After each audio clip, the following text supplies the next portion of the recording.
Para cualquier fanático del crimen real, es fácil sentirse abrumado por la gran cantidad de documentales que puedes encontrar en línea. Pero hoy hemos reducido la lista a 10 de los documentales de crimen real más fascinantes que debes ver. Mira. Número 10. No contestes el teléfono. Inquietante docuserie de Netflix y advertencia que no debió ignorarse. La serie limitada 22 nos transporta a finales de los 90, cuando McDonald's y otros restaurantes de comida rápida fueron escenario de un horror psicológico real. En la toma inicial, la cámara se enfoca en un teléfono público colgado en la pared. Una figura con la identidad oculta se acerca, descuelga el aparato y se lo lleva al oído. Los tonos de marcado lentos establecen el ambiente. Los números que está marcando son aquellos que destruirían vidas, y él sí destruyó vidas. El timbre suena y lo interrumpen noticias reales. Una mujer informa que muchas personas cayeron en este gran engaño. Un llamante que se hizo pasar por policía resultó convincente, según el reportero. Se referían a la infame estafa de registro corporal. Un delito obligó a Buddy Stump, detective retirado, a intervenir en su primer gran caso. Un caso inicial se dio en Mount Washington, Kentucky, en 2004.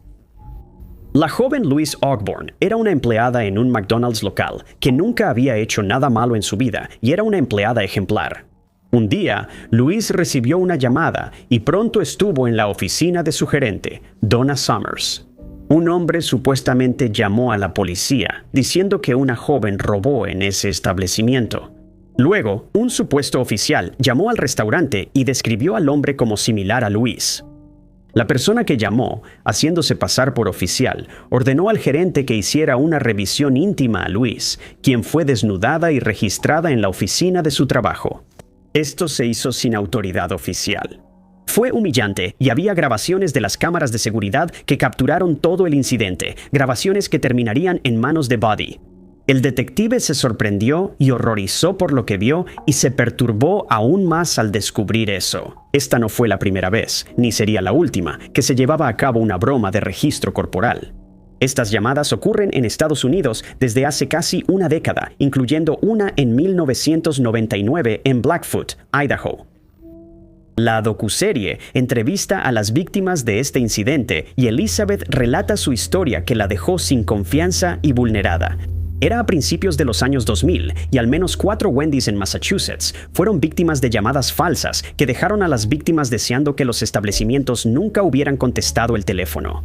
Con la llegada de más casos a las estaciones de policía, Victor Flaherty también participó en las investigaciones. Él y Buddy investigaron los casos y llamadas por separado para encontrar la fuente del acoso. Los detectives hallaron que todas las llamadas se hicieron con tarjetas prepagadas, cuyos números los llevaron a Ciudad de Panamá, Florida, donde la policía local los presentó y así unieron sus casos. Con este giro inesperado, rastrearon al responsable de la estafa de registro corporal en McDonald's, pero el daño ya estaba hecho. Las mujeres quedaron destrozadas y humilladas, y no fue solo por manipulación y la idea de autoridad, sino también por la falta de sentido común. Número 9. La docuserie de 3 partes y 25 episodios sobre los asesinatos seriales de Long Island comienza con la escalofriante llamada al 911 del 1 de mayo de 2010. Una llamada de Shannon Gilbert, una mujer desaparecida que huía por su vida. Testigos reportaron que una joven gritaba y huía de un desconocido, ya que Shannon era trabajadora sexual. La búsqueda comenzó como baja prioridad, pero aumentó por la presión de su madre, Mary. La policía halló restos humanos y luego 3 más cerca de la playa de Gilgo, llamados los 4 de Gilgo. Maureen Brainerd Barnes, Melissa Bartholomew, Megan Waterman y Amber Lynn Costello. Eran trabajadoras sexuales desaparecidas entre 2007 y 2010, entre marzo y abril.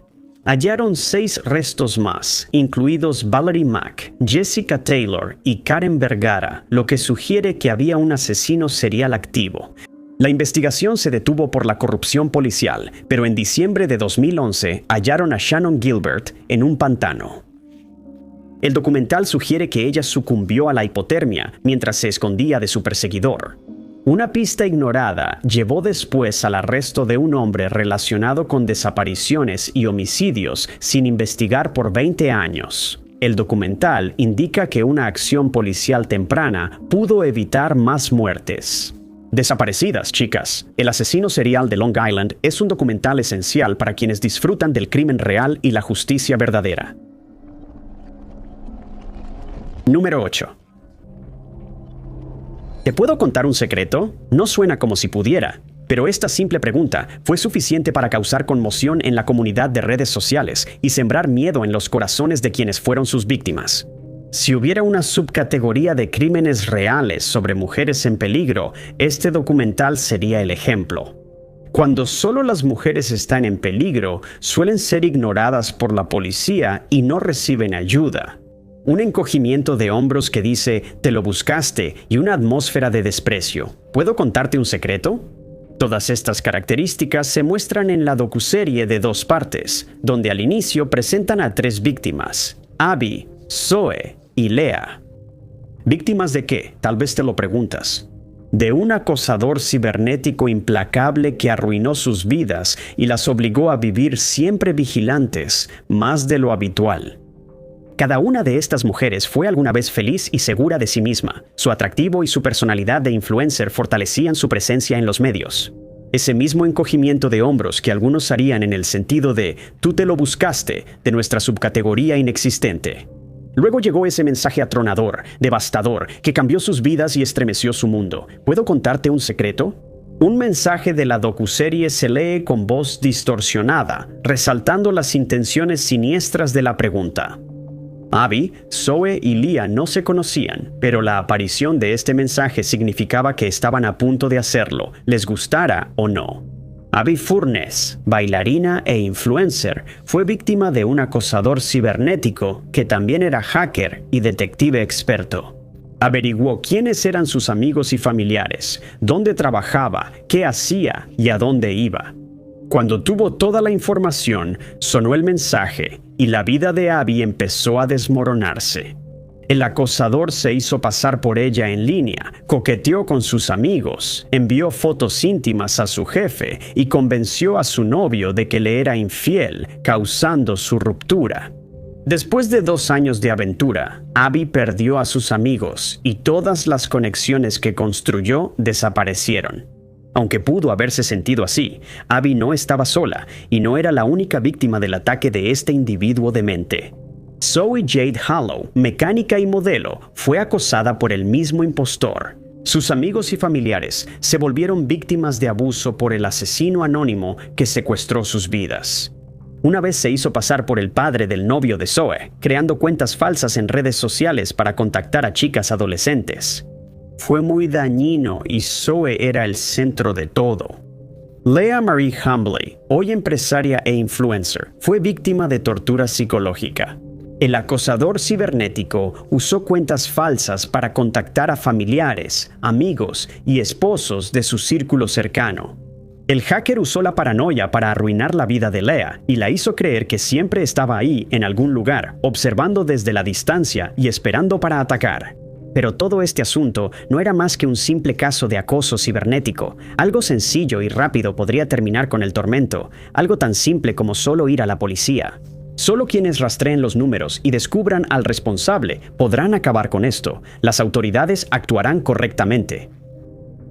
Zoe fue una de las víctimas que denunció ante las autoridades. Aunque su acosador le advirtió que no lo hiciera, en la sala de entrevistas se sintió avergonzada por la situación. Sentía que su portafolio de modelaje en redes sociales, que mostró a los policías al dar detalles. El caso angustiante significaba que, si quería mostrar cierta cosa, debía esperar cierta reacción. Este proceso de pensamiento dominó la sala de entrevistas. Zoe dijo que tenía el número de quien estaba detrás del ataque a su vida. Recalcó que podían rastrear llamadas y mensajes, así como su origen. Respondieron, podemos hacerlo, pero solo en casos de alto perfil, como asalto u homicidio. Esto significaba que no haríamos nada hasta que eso pasara. Fue una realización abrumadora para las mujeres darse cuenta de que nadie, ni siquiera las autoridades, las iba a proteger, y se vieron obligadas a resolverlo por su cuenta.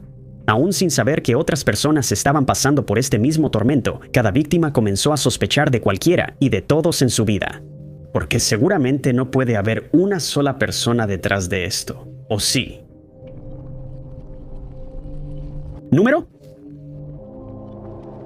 Cazando al gran estafador inicia con una sincera charla de 20 minutos entre los hermanos Sofía y Jake Clifton, guiados por el director para hablar a cámara. Como si se tratara de su madre desaparecida, Sandra. Le aseguran que están ahí para ella. Sandra fue víctima del titiritero. La serie alterna entre 2011-2013 y 1993, mostrando dos estafas distintas cometidas por la misma persona en la primera época. Los hermanos recuerdan su juventud cuando Dave entró en sus vidas después del divorcio de su madre de Mark, alegando tener riqueza. Dave conquistó a Sandra y rápidamente se mudó con ellos. Después de un viaje improvisado a España, durante el cual sonaba repetidamente Ordinary World de Duran Duran, Dave, un maestro manipulador, lavó el cerebro de los niños sistemáticamente en contra de su padre, Mark. Incapaces de sobrellevar la situación, tanto Jake como después Sophie se mudaron, reuniéndose con Mark, y poco después, Sandra y Dave desaparecieron inexplicablemente. El documental revela que los Clifton no fueron las únicas víctimas en el 93. El estudiante de Harper Adams, John Atkinson, fue engañado por Rob, un camarero que decía ser agente del MI5 e investigaba a Lyra, y la muerte del amigo de John. Rob afirma que el compañero de cuarto de John era un objetivo y convenció a John, a su novia Sarah Smith y a su amiga María de irse durante su escape.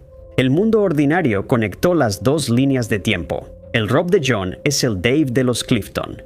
Luego identificado como el estafador Robert Hendy Freegard, el padre de Sarah sospechó tras rastrear sus movimientos y descubrir que la beca era una mentira creada por él. Aunque se hacen revelaciones, el documental concluye con preguntas sin respuesta. ¿Dónde están Sarah y Sandra? ¿Quién más fue víctima de Robert Hendy Freegard? Número. Sabía que la policía venía seguido porque llamaba a los niños que jugaban cerca. Una tragedia estadounidense se muestra con imágenes de cámaras corporales y grabaciones de interrogatorio. Resumen del documental de 1 hora 38 minutos de Netflix, El vecino perfecto, una película que sus creadores preferirían no haber hecho. Crear una película que debería advertir sobre imágenes perturbadoras y ser una advertencia en sí misma.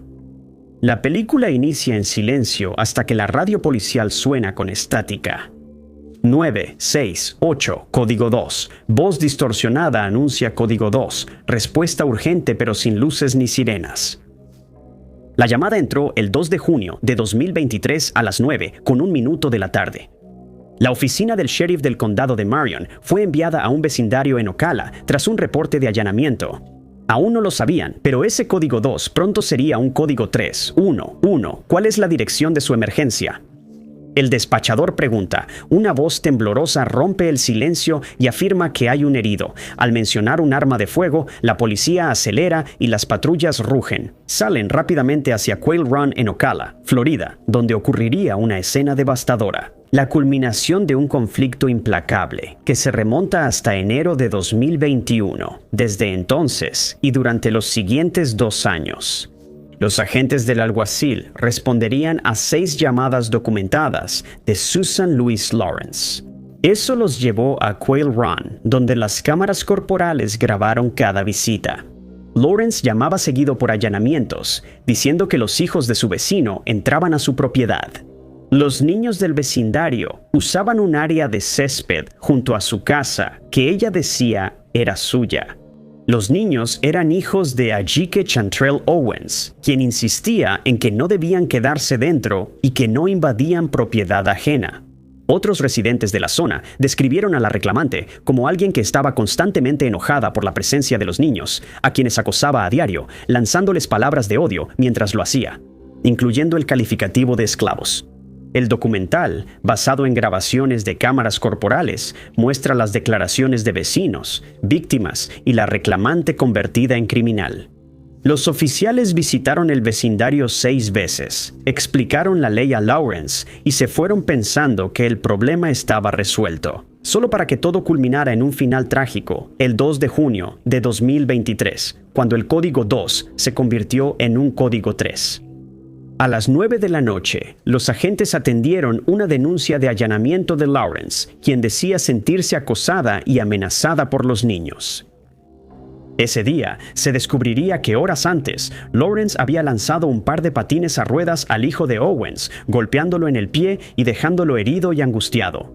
Supuestamente también lanzó una sombrilla a otro niño el 2 de junio de 2023 a la 1 p.m. Un minuto después de que la demandante llamara a la policía por los niños en la propiedad, entró otra llamada.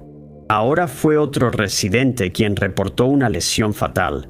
Esa lesión fatal fue el resultado directo de la Ley de Defensa Propia de California, que permite usar fuerza letal ante un peligro inminente y culminó una tensión creciente. Esta ley se usó como excusa en este caso, aunque esa circunstancia ni existía. Número 5. William Billy Milligan, nacido en el 55, sufrió una infancia abusiva en Miami, Florida, lo que lo llevó a un desapego emocional y a señales tempranas de confusión de identidad y comportamiento delictivo. Primero fue acusado de robo y asalto, pero luego sus delitos aumentaron a robo a mano armada y agresión a mujeres. La docuserie de 4 partes Monstruos por Dentro. Las 24 caras de Billy Milligan narra su vida, crímenes, arrestos y el juicio altamente publicitado. Arrestado en el 75 por asalto y robo a mano armada, Milligan fue puesto en libertad condicional 2 años después. Meses después de salir, lo arrestaron otra vez por agredir a 3 mujeres. Expertos cuestionaron si Milligan tenía trastorno de identidad disociativo, lo que dividió su mente en 24 personalidades, 10 de ellas prominentes, entre monstruos y protectores. Sus abogados argumentaron con éxito que no era culpable por razón de locura, alegando que 2 personalidades alternas, Regan y Adalana, cometieron las agresiones. Institucionalizado hasta 1986, un nuevo diagnóstico llevó a la fuga de Milligan y a intentar vivir con otro alias, pero fue readmitido pronto. Se informa que una terapia extensa integró las personalidades. La serie termina con dudas. ¿El trastorno de identidad disociativo era real o solo una artimaña para justificar sus crímenes? Los fiscales dijeron que la defensa por demencia era falsa. Billy Milligan murió de cáncer a los 59 años. Llevándose las respuestas consigo, la docuserie explora su historia, pero deja la verdad definitiva como algo esquivo. Número 4 en el 80.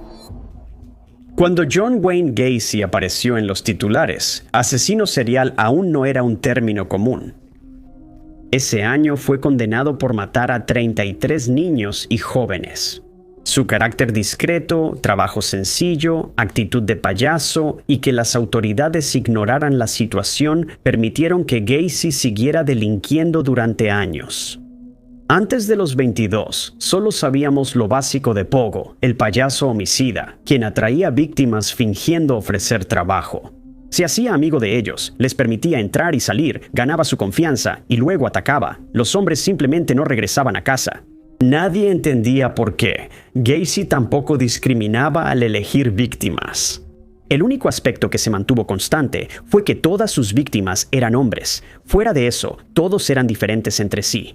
Durante 40 años, eso era lo que se sabía de los homicidios de Gacy, hasta que Joe Berlinger decidió investigar esta famosa serie de crímenes. En los esfuerzos de Berlinger por acercarnos a comprender las circunstancias sociales que permitieron que un asesino se ocultara a plena vista durante tantos años, revisó 60 horas de grabaciones de audio inéditas, lo que culminó en la docuserie de crimen real de 3 episodios y 22 partes, Las cintas de John Wayne Gacy. En esta serie de 3 partes, exploramos la verdadera historia del asesino serial, mientras toda su vida se desmorona. En pocas horas, la audiencia obtiene una visión inédita de las conversaciones con el asesino serial y su defensa legal. Explicaciones, excusas, mentiras, justificaciones, racionalizaciones y finalmente, confesiones. Estos son los componentes que conforman un documental oscuro y escalofriante. Número 3. Ella era fotógrafa, madre, esposa, una persona y ahora ya no está. Birgit Meyer, residente de Lundberg, Alemania, todavía estaba casada con el exitoso empresario Harold en el 89, pero el matrimonio se volvió turbulento.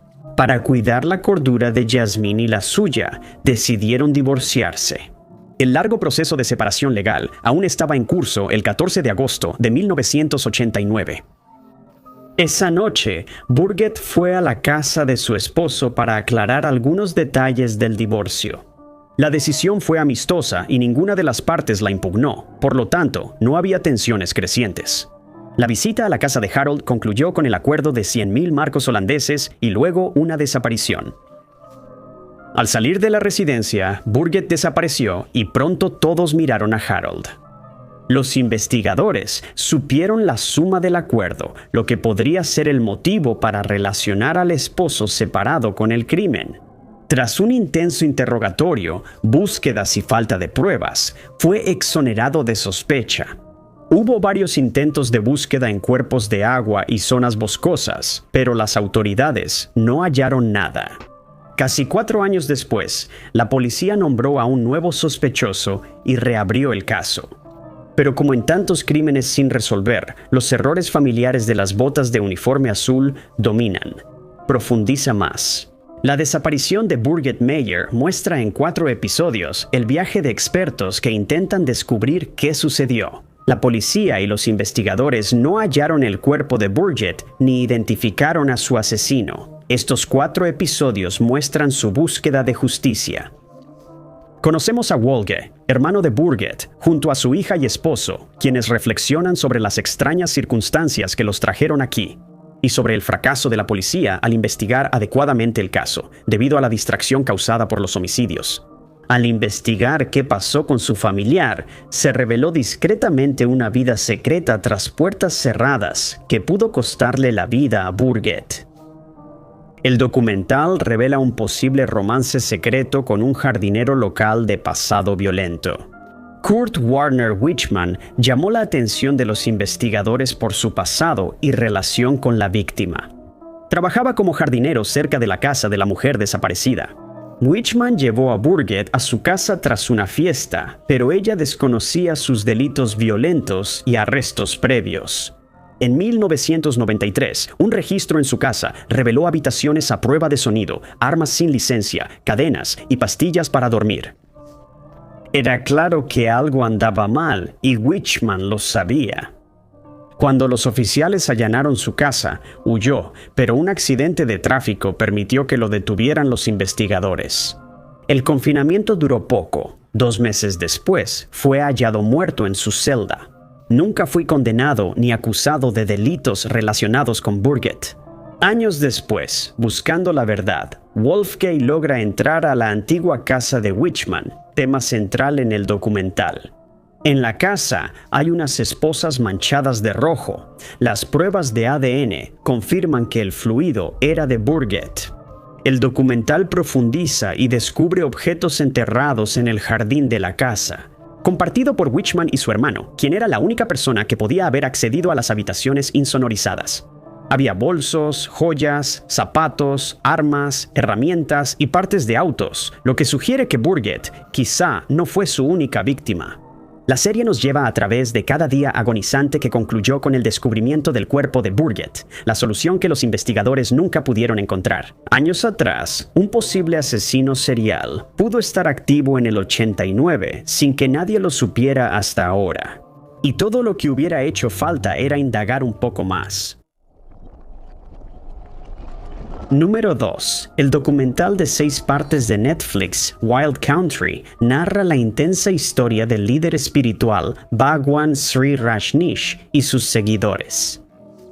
La serie abarca sectas, crímenes reales, política y la controvertida figura de Ma Anand Sheela en el 81. Bhagwan y su legión se mudaron de la India a Wasco, Oregón, por tensiones, pensando que el gobierno local protegería su libertad religiosa.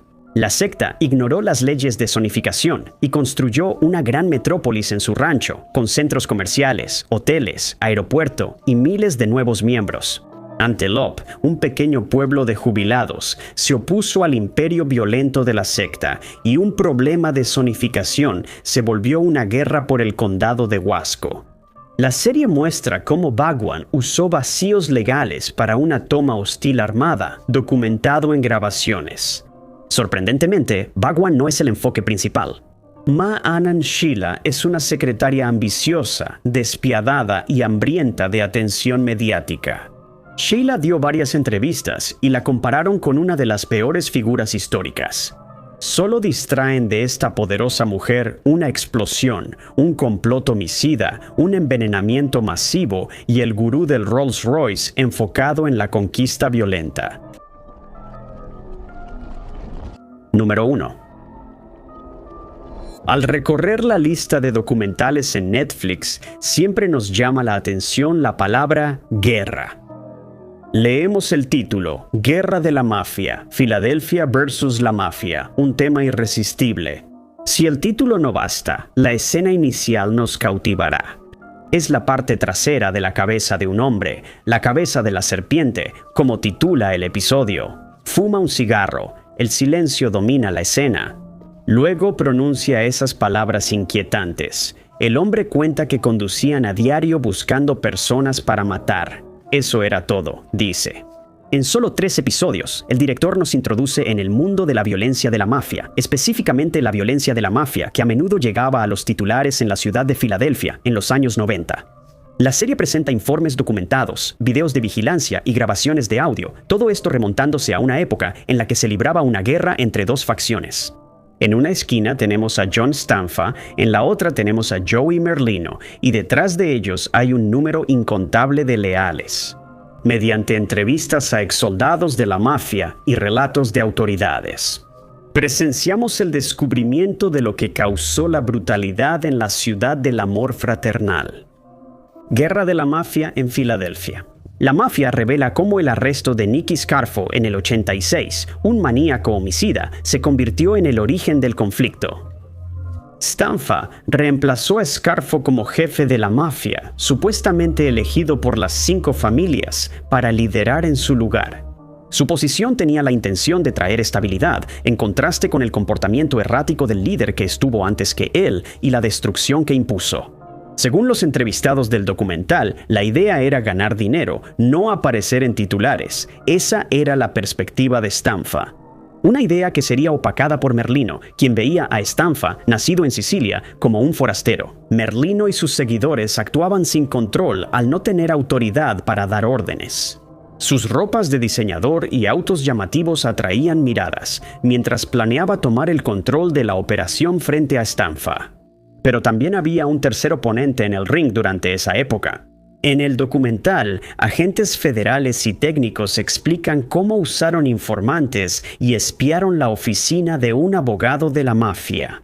Stanfa empezó a hablar abiertamente sobre Merlino y su grupo, diciendo que los mataría. Esta conversación comenzó tras el asesinato de un seguidor de Stanfa, planeado por Merlino. El documental no solo está lleno de la violencia de la mafia, sino también de los riesgos que implica tratar de acabar con ellos. Riesgos habituales para agentes del FBI y fuerzas del orden. Sin contar a los ciudadanos de Filadelfia que fueron víctimas involuntarias en un conflicto ajeno. Muchas gracias por vernos. Si te gustó este video, asegúrate de darle like. Además, no olvides suscribirte y hacer clic en la campanita de notificaciones para mantenerte al día con todos nuestros futuros videos. Soy Top 5 Desconocidos, nos vemos en el próximo video.